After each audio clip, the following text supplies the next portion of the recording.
మా YSRCP corporation floor leader చరణారెడ్డి గారు, deputy floor leader గుత్తులు మురళి గారు, అలాగే కార్పొరేటర్ శ్రీ బొత్తా శ్రీహరి గారు, రఘు గారు, పెదబాబు గారు, అలాగే మా మిత్రుడు అడపాని నాటి పత్రికా సమావేశం. రాజకీయాల్లో ఉన్నవాళ్ళంటే ఒకప్పుడు చాలా గౌరవం మర్యాద ఉండేది. ప్రస్తుతం రాజకీయాల్లో విశ్వాసం, నీతి, నమ్మకం వంటి వాటికి స్థానం లేకుండా పోయింది. దీనికి చాలా విచారించదగ్గ విషయం. వాళ్ళ అధికారం కోసం పరుగులు తీసిన నాయకులు ఉండడం వల్ల చూసేటువంటి వ్యక్తి, మా కష్టకాలు బాగోగులు చూసేటువంటి వ్యక్తులు ఈ రాజకీయ నాయకులే చెప్పి ఎంతో గౌరవం ఉండేది. అటువంటిది ప్రస్తుతం నడుస్తున్న రాజకీయాల వల్ల పూర్తిగా రాజకీయ వ్యవస్థకే పంచగలిగేటువంటి పరిస్థితి ఏర్పడింది.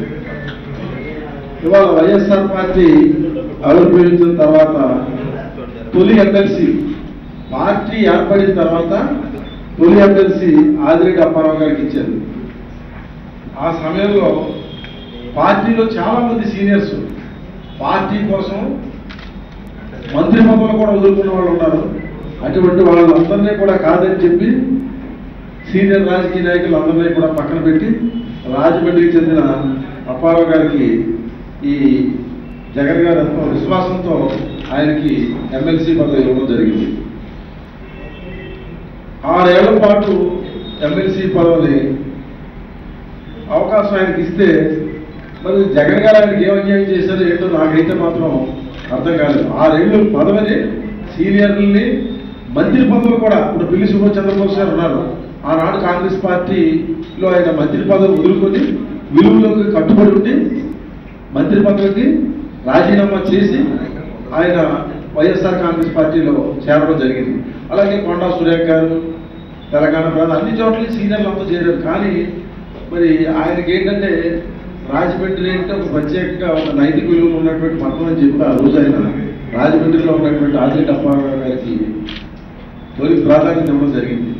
వాళ్ళ అంత ప్రాధాన్యానికి కారణం రాజమండ్రిలో ఒకప్పుడు మున్సిపల్ చైర్మన్ చేసి మంత్రి పదవి, రాష్ట్ర మొట్టమొదటి ముఖ్యమంత్రి చేసి ఉమ్మడి రాష్ట్రానికి ముఖ్యమంత్రి చేసినటువంటి ఆంధ్రకేసరి కందుటూరు ప్రకాశం లాంటి కోటాను కోట్లు ఉండి చివరికి ముఖ్యమంత్రిగా పట్టిన అన్నం ఎవరు తెస్తారో పెడతారో చూసినటువంటి నాయకుడి ఊరి నుంచి ఎదిగినటువంటి ఊరి. అలాగే ఏబి నాగేశ్వరరావు మున్సిపల్ చైర్మన్ చేసి ఎమ్మెల్యే చేసి మంత్రి చేసినటువంటి వ్యక్తి.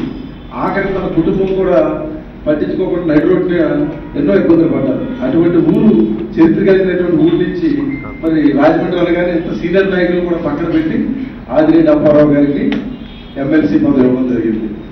మరి దీన్ని బట్టి చూస్తే ఎవరైనా పదవులు ఇస్తారంటే మరి ఆయన ఏంటంటే ఇప్పుడు సహజంగా ఇంత గౌరవం ఉంటే ఆయనకి ఎమ్మెల్సీ పదవి జగన్ గారు 6 సంవత్సరాలు కట్టు పెడితే మరి ఆయనకి ఏమన్యాయం చేసాడో తెలియదు. కానీ ఆయన ఇవాళ దీన్ని బట్టి చూస్తే ఎవరైనా పదవులు ఇస్తారంటే మాత్రం పార్టీ వదిలిపోయేటువంటి నైజం స్పష్టంగా కనపడుతుంది. ఇవాళ ఆయన వ్యవహార తీరు సరళే చూస్తుంటే ఎవరైనా పదవులు ఇస్తారంటే వెళ్ళిపోతానని చెప్పి ఆయన మరి ఏమో ఆయన సాధ లక్షణమేమో ఇది.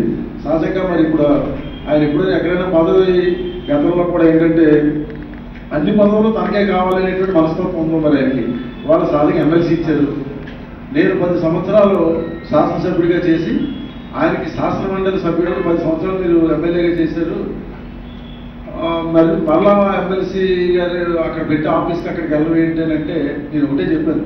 నేను రాజశేఖర రెడ్డి గారు ఎంతో ఉన్న స్థాయికి ఎదిగిన అవసరమైతే పూర్తి స్థాయి కార్యకర్తగా పనిచేసేవాడు. అది మాకు నేర్పేది బాగానైనా మనం పార్టీ ఆయనకి ఎమ్మెల్సీ ఇచ్చింది, ఆ గౌరవాన్ని మనంతా ఉండే ఒక ప్లాట్ఫామ్కి వెళ్ళాలని చెప్పి నేను ఆయన ఆఫీస్కి వెళ్ళి పనిచేస్తే మరి ఆయన కూడా ఎప్పుడూ మాట చెప్తుండేవారు.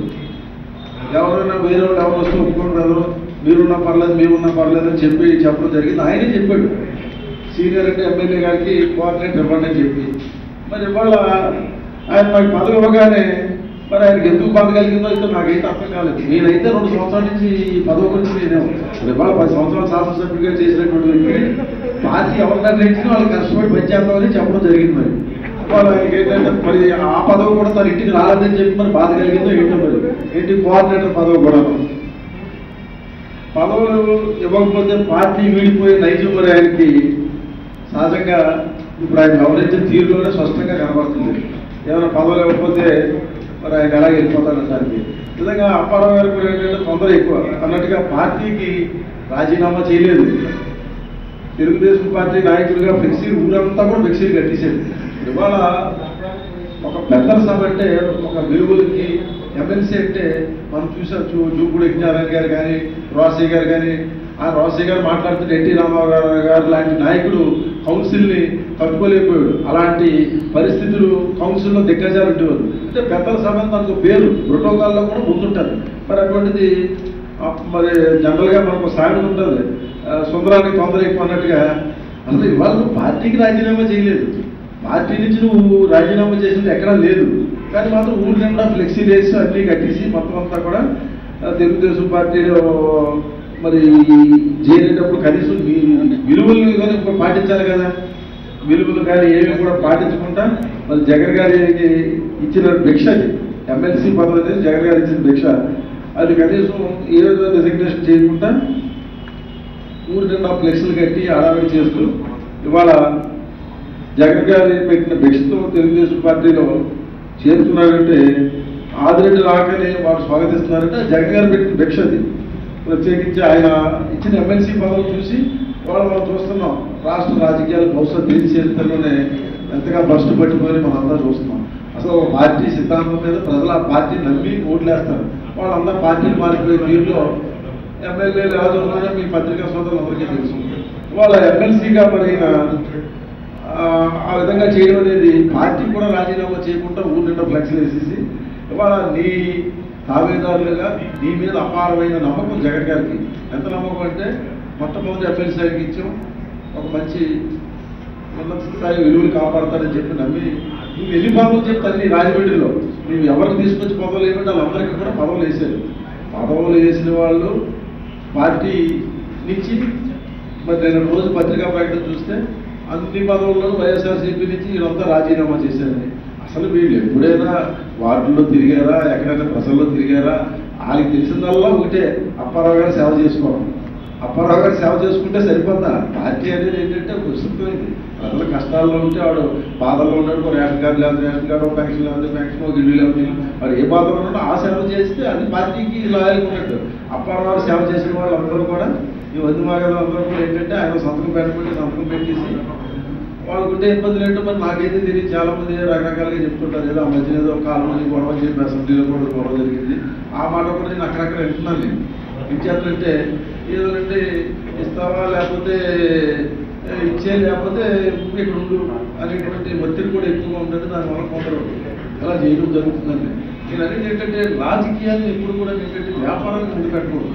రాజకీయం అనేది ఏంటంటే ఇట్స్ ఏ నోబుల్ ప్రొఫెషన్. ఇది రాజకీయాలు అనేది ఎదుటివాడు కష్టాల్లో ఉన్నప్పుడు, వాడు బాధలో ఉన్నప్పుడు మన దగ్గరకు వస్తాడు.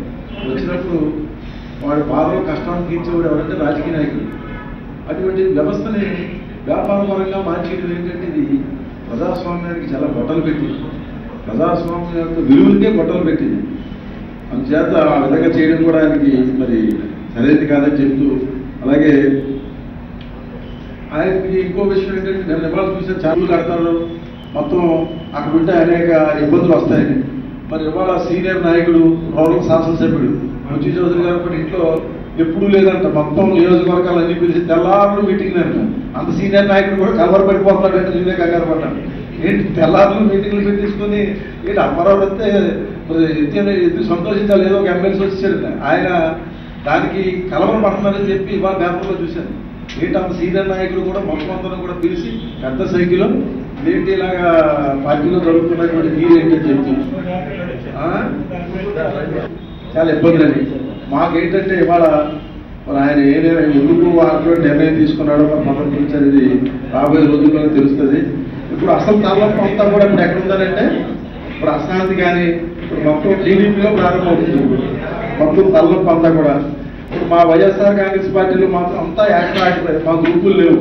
మాకున్న గ్రూప్ అంతా జగన్ గారికి గురించి కష్టపడి పనిచేయడం, పార్టీని స్ట్రెంగ్తన్ చేయడం, వార్డుల్లో ప్రతిపక్ష పాత్రగా మేము ఇటు కార్పొరేషన్లో కానీ మా ఉన్న సంఖ్యాబలంతో అలాగే ప్రజలకి ఒక కష్టాలు తెలుసుకొని పనిచేయడం కానీ మాకు ఆ గ్రూప్ ఈ గ్రూప్ అనేది ఎట్టి పరిస్థితులు ఇక్కడ వైఎస్ఆర్ పార్టీలో ఉండదు.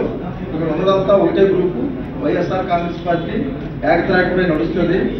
మరి ఇలాంటి గ్రూపులు కానీ గొడవలు కానీ మాకు ఎలాంటి నష్టం లేదు. ఇక్కడ ఇవాళ ఏ గ్రూపుల గురించి కలెక్ట్ చేస్తున్నారో ఆయన అక్కడికి వెళ్ళిపోవడంతో మాకు అసలుకి పూర్తిగా ఆయన ఒక విధంగా మాకు ఇబ్బంది లేని పరిస్థితి. అందరూ కలిసి పార్టీని బలోపేతం చేయడం, వాటిల్లో ఏదైనా ప్రజా సమస్యలు ఉంటే వాటిని పరిష్కరిస్తూ త్వరలోనే పార్టీ అర్బన్ నియోజకవర్గ ఆఫీస్ కూడా త్వరలోనే ప్రారంభిస్తామని చెప్పి కూడా తెలియపరుచుకుంటూ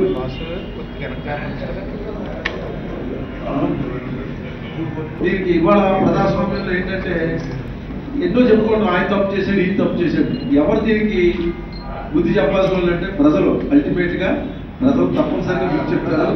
ఏం చేస్తారంటే టీడీపీలో ఉండగా అక్కడ మేయర్ పదవి తెచ్చుకోవడం జరిగింది. అక్కడి నుంచి అనేక పరిణామాలు జరిగి వాళ్ళు చాలా అవమానించారు. ఆయన పత్రికా ప్రకటనలు అన్నీ చూస్తే ఆయన మరి ఇది చంద్రబాబు నాయుడు గారిని కానీ తెలుగుదేశాన్ని కానీ దారుణంగా ఆయన ఇటువంటి పార్టీని చాలా విమర్శలు చేయడం జరిగింది. పాత పత్రికా ప్రకటనలు అన్నీ చూస్తే మరి వాళ్ళు వైఎస్ఆర్ కాంగ్రెస్ కి మరి ఇక్కడికి వచ్చిన తర్వాత ఎంతో గౌరవించారు. ఆయన ఏం చేయాలంటే ఒక చదువుకున్న వ్యక్తి, ఒక విలువలు కట్టుబడి ఉంటాడని చెప్పి ఆయనకి ఎంతో మంది సీనియర్లు కాదని ఎమ్మెల్సీ పదవి ఇవ్వడం జరిగింది. మరి ఇక్కడికి వచ్చిన తర్వాత ఏంటంటే ఇక్కడ కూడా ఆయన మీద పూర్తి విశ్వాసంతో ఎమ్మెల్సీ పదవి ఇస్తే అసలు నీకు విలువల మీద విశ్వాసం ఉందా అంటే ఎక్కడ పదవి పార్టీ పదవులు వస్తే అక్కడికి వెళ్ళిపోవడమేనా? దీనికి ఇంకా నైతిక విలువలకి ఏం కట్టుబడి లేదా? ముందు ఏంటంటే నేను ఈ పత్రిక ద్వారా నేను ఆయన్ని అభ్యర్థించేది పార్టీలో వివిధ పదవులు నువ్వు పార్టీ కోసం పనిచేస్తానని చెప్పి మొత్తం అందరినీ కూడా నీ దొడ్లో కట్టేశావు. ఎక్కడా పార్టీలు ఎక్కడ తిప్పిన దాఖలాలు లేవు, పార్టీ శక్తి దాఖలాలు లేవు. అలాంటిది ఇవాళ 31 మందితో రిజైన్ చేశానని చెప్పావు.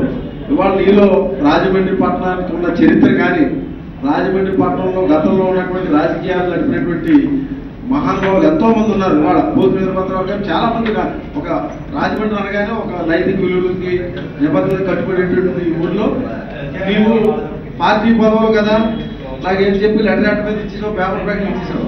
నీలో ఏమాత్రం నైతిక విలువలున్నా రాజమండ్రి పట్టణం పేరు పరిస్థితులను కాపాడాలని అనుకుంటే 6 సంవత్సరాల్లో 4 సంవత్సరాలు అయిపోతుంది. 3వ సంవత్సరాలు కంప్లీట్ అయినప్పుడు మీటింగ్ పెట్టినప్పుడు నన్ను పిలిచినప్పుడు చెప్పారు, నా చర్మం వలిసి చెప్పులు కుట్టిస్తాను జగన్ గారికి, ఆయన ఇచ్చిన నన్ను అవమానపరిచి తెలుగుదేశం నుంచి వదిలి నన్ను వస్తే గుండెల్లో పెట్టుకొని కాపాడినటువంటి నాయకుడు వైఎస్ జగన్మోహన్ రెడ్డి గారు అని చెప్పి నీ యొక్క 3 సంవత్సరాల టర్మ్ పూర్తయినప్పుడు చెప్పినటువంటి మాటలు కానీ మరి ఇవాళ ఆ రోజున ఇవాళ రాష్ట్రంలో అవినీతిలో నెంబర్ 1 అయిపోయింది తెలుగుదేశం అని చెప్పి చెప్పిన మాటలు కానీ, అలాగే ఈ ముఖ్యమంత్రి గారి మీద ప్రజల విశ్వాసం లేదని చెప్పినటువంటి మాటలు కానీ అన్ని వాస్తవమా కాదా అనేది నువ్వే మరి తెలియపరచాలి. ఏమాత్రం విలువలకు కట్టుబడి ఉంటే రాజకీయాల్లో సహజంగా పదవులు వస్తుంటాయి పోతుంటాయి. మరి రాజమండ్రి అంటే ఒక భిన్నమైనటువంటి ఊరు, ఇక్కడ చరిత్రాత్మకమైన ఊర్లో ఎలాగైతే పార్టీ పదవులు రిజైన్ చేసేదో అదేవిధంగా ఎమ్మెల్సీ పదవి కూడా రిజైన్ చేసి ఒక విలువలు కట్టుబడి ఉన్నట్లయితే రేపు పొద్దున్న ప్రజల్లోకి వెళ్తే శభాష్ అప్పారావు గారు అంటారు. అంతేగాని అక్కడ మేయర్ పదవి అక్కడ తీసుకుని ఇక్కడికి వచ్చి ఇక్కడ ఎమ్మెల్సీ పదవి తీసుకుని మళ్ళీ ఇంకెవరో పదవి ఇస్తాను వెళ్ళిపోతే మాత్రం ఈ రాజకీయాల్లో నైతిక విలువలు మాత్రం దిగజార్చుంటుందని చెప్పి పత్రికా ముఖ్యంగా నేను తెలియపరుచుకుంటూ ఇప్పుడైనా రాజమండ్రికి సంబంధించిన చరిత్రలో మంచిగా మాత్రం మిగిలిపోతుందని చెప్పి తెలియపరుచుకుంటాను. ఏమంటే అనేక ఆరోపణలు నాయకుడి మీద చేస్తున్నారు. ఇవాళ ఆయన ఏంటంటే స్వచ్ఛందంగా ఈయన విద్యార్థికుడు, ఒక బలహీన వర్గాల నాయకుడు, ఇలాంటి వ్యక్తికి పదవి ఇవ్వడం వల్ల ఏంటంటే ఒక మంచి మెసేజ్ వెళ్తుంది. ఏ మంత్రులు ఉన్నారు, మంత్రులు రిజైన్ చేసి వచ్చే పోలీసులో చంద్రబోస్ గారు